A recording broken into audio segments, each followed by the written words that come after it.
فراوان خوش برگشتید به ویدیو جدید رفقا. همطور که میدونین تو دو تا ویدیو قبل سبک بازی پوزیشن گیم رو با هم بهتون یاد دادم و ترکیب اینا باشه بهتون معرفی کردم و توی این ویدیو قراره که بریم سراغ سبک بازی کویک کانتر و ترکیب اینا باشه بهتون معرفی کنم. بچه‌ها اولین ترکیبی که واسه کویک کانتر خیلی عالیه این ترکیب هستش بچه‌ها، که ترکیبی هستش که باید دفاع چپتون رو دفنسیو فول بک یا اتکینگ فول بک بذارید. آربیتون 100% دیگه حتما باید دفنسیو فول بک بذارید، یه دونه دفنسیو و یه دونه این که اتکینگ فول بک باشه. دفاعاتون یه دونه باید بیلداپ باشه و اون دونه دیگر فرقی نداره که بخواید بیلداپ بذارید یا دسترویل، به نظر من اونم بیلداپ بذارید. میرسیم به هافبک دفاعتون. هافبک دفاعتون باید 100% یعنی بچه حتما باید سبک بازی انکورمن رو داشته باشه، مثل رودری که سبک بازیش انکورمنه، که توی نامینیتینگ کانترکت هم مطمئنا همتون رودری رو گرفتید. بچه‌ها میرسیم به هافبک هجوماتون. هافبک هجوماتون که باید کریتیو پلی میکر باشه، مثل کوین دی بروینه کریتیو پلی میکره، و بعدیش هم باید بچه‌ها هول پلیر باشه، مثل کلیان امباپه که این کارتش هول پلیره. میرسیم به بالا چپ و راستتون که باید LMF و RMF بذارید، که باید این LMF و RMF هاتون پرولیفیک وینگر باشن، که من الان پرولیفیک وینگر مثلا نداشتم توی ترکیبم، پرولیفیک وینگر خوب، و به خاطر همین اینا رو گذاشتم داخل ترکیب. مثلا کریتیو پلی میکر هم مثل جوابه، ولی مثلا بهتره که اینجا پرولیفیک وینگر بذارید، که مثلا پارجیسون رو میتونید بیارید به جای مسی اینجا بذاریدش، و مثلا به جای مسی اونجا، یعنی اینجا مارکوس راشفوردی که از پک انیمه گرفتید بذارید که میتونه توی LMF بازی کنه. میرسیم به مهاجم نوکتون، که مهاجم نوکتون باید یک کمی به اینجا متحمل بشه و سبک بازیش هم باید 100% مهاجم نوکتون گل پوچر باشه و اتکینگ اورنس، یعنی مثل سون مین گل پوچر و اتکینگ اورنس بالایی داشته باشه، مثل اینکه اتکینگ اورنس سون مین 95، فینیشینگ بالایی هم داره و اسپید و شتاب خوبی هم داره. میتونید حتی مثلا کریز رونالدو رو بذارید که سرعت بدی هم نداره و سرزن هم هستش، که من الان میارم داخل ترکیب کریز رونالدو رو اینجا ببخشید این فیلتر رو ریستش کنم و اینجا کریستیانو رونالدو رو میارم داخل ترکیب. میتونید کریستیانو رونالدو هم بذارید. بریم سراغ ترکیب بعدی بچه‌ها. خیلی خوب بچه‌ها، ترکیب بعدی این ترکیب هستش که به نظرم این ترکیب از ترکیب قبلی کمی نابتره، ولی اون ترکیبم فوق العاده نابه، ولی مثلا شاید مثلا یه کوچولو یه ذره این ترکیب بهتر باشه. به خاطر چی؟ به خاطر اینکه بازیکن‌ها خیلی بهتر تو جاهاشون قرار گرفتن.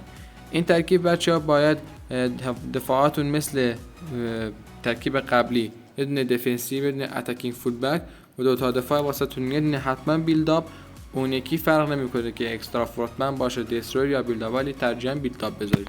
هافبک دفاعتون باید 100% انکورمن باشه، مثل رودری.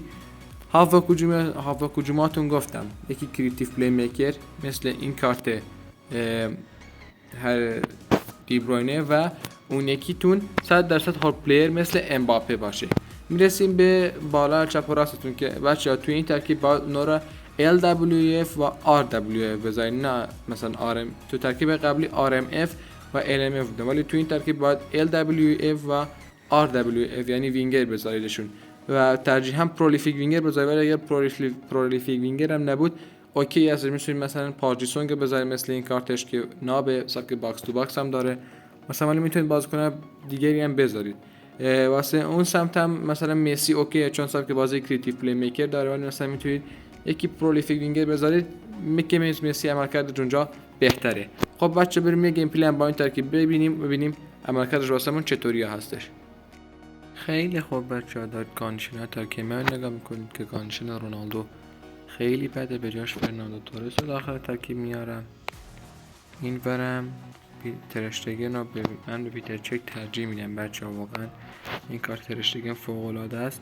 و یه چیزی هم بهتون بگم بچه‌ها که یادتون نره، توی این ترکیبم 100% باید مهاجمتون گل پوچر باشه، یعنی غیر از گل پوچر نذارید، حتما گل پوچر بذارید و گل پوچری که اتکینگ اورنس همون هوش تهاجمی بالایی داشته باشه.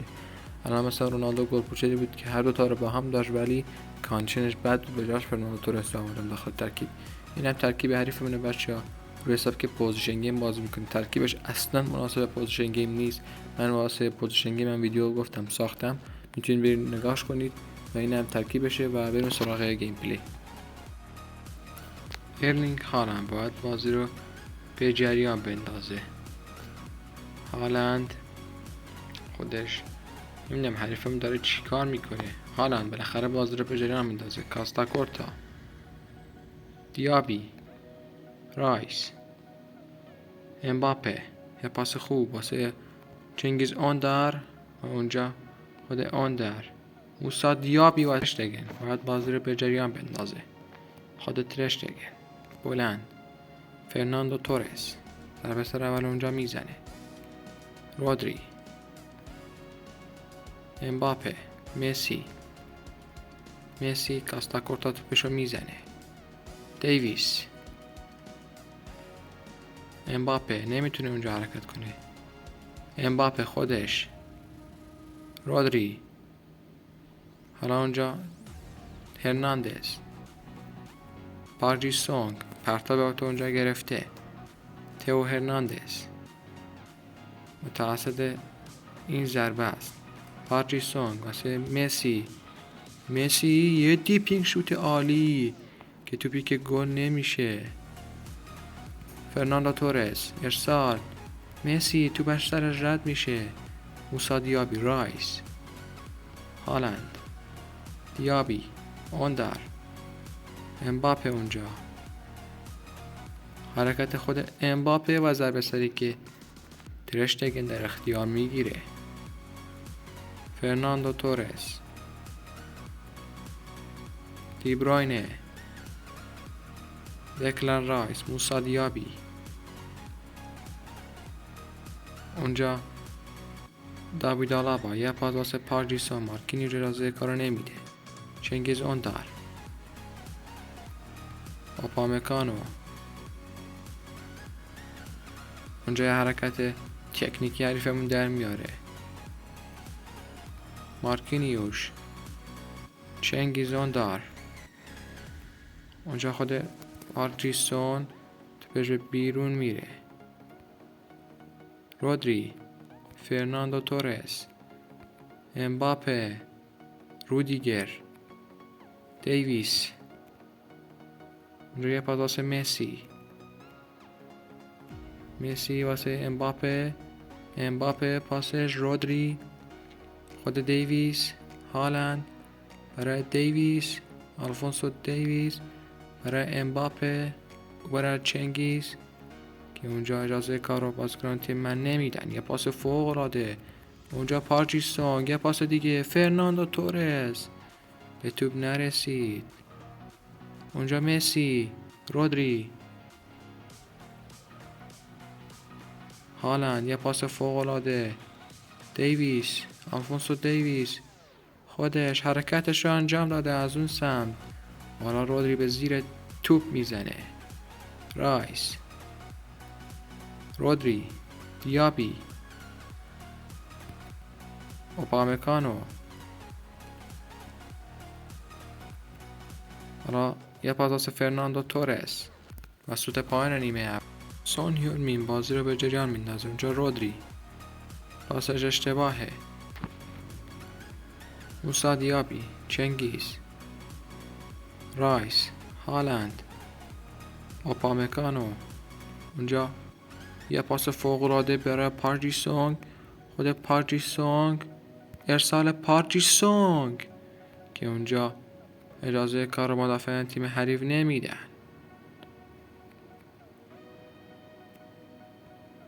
خود پارجیسون دوباره، پارجیسون مارکینیوش اجازه رو نمیده. اونجا چنگیز اوندار اونجا یه پاس واسه دیویس از کاستا کورتا عبور کرده. خود دیویس ارسال و رایس ارسال. اوپامکان اونجا ضربه سر اول زده. موسیالا، خود رایس ارسال، ضربه سر رو بازیکن تیم من میزنن. سون هیون می یه فرصت واسه تیم من داره فراهم میشه. مارادونا یه پاس واسه سون، باز همونجا اجازه کار رو تیم حریف نمیده. حالا یه فرصت دیگه، پارجیسون فرصت، ضربه سومر خودش. حالا دکلن رایس اونجا یه پاس فوق العاده برای پارک جی سونگ واسه سون. اونجا باز هم رودیگر. اصلا عجیبه، رودیگر اجازه کارو نمیده. کریس رونالدو اصلا مناسب اون پست نیست، چون که اصلا پاس خوبی نمیده و نمیتونه اونجا واسهتون خوب عمل کنه. هرناندز، خدا تئو، پارک جی سونگ، ارسال، فرصت سون، این رفت چه گلی بزنه، بالاخره گل.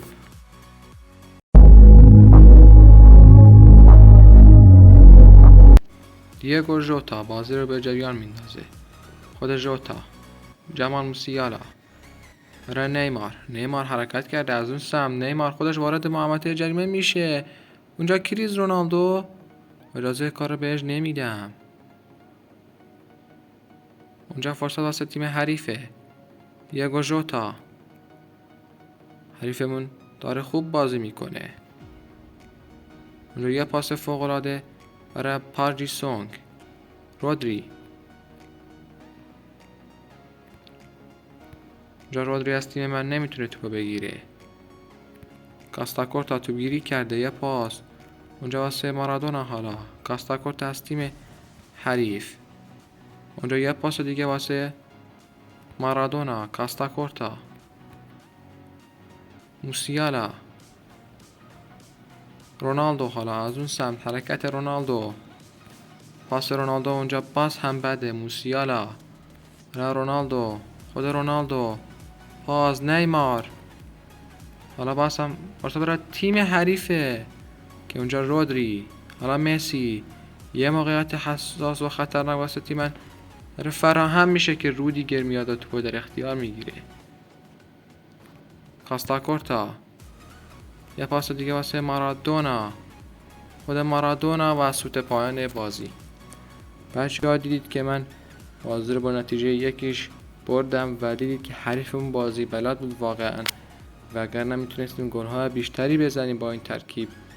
چون که وقتی که توپو بازیکنان من از بازیکنان تیم حریف میگرفتن، خوبی سبک کویک کانتر اینه که اینطوری وقتی که شما توپو میگیرید سریع به خط حمله اضافه میشن بازیکناتون و اینطوری ضد حمله به حریفتون میزنید. و همچنین این ترکیبم که دیدید فوق العاده عالی بود.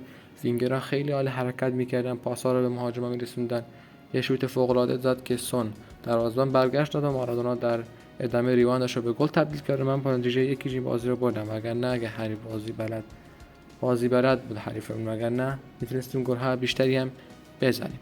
خلاصه که بچه‌ها این از این ویدیو و امیدوارم از این ویدیو لذت کافی رو برده باشید. اگر تا اینجا ویدیو با من همراه بودید حتما با لایک کردن ویدیو و ساب چنل ما باعث خوشحالی میشه. تا ویدیو دیگه مخلص همتونه.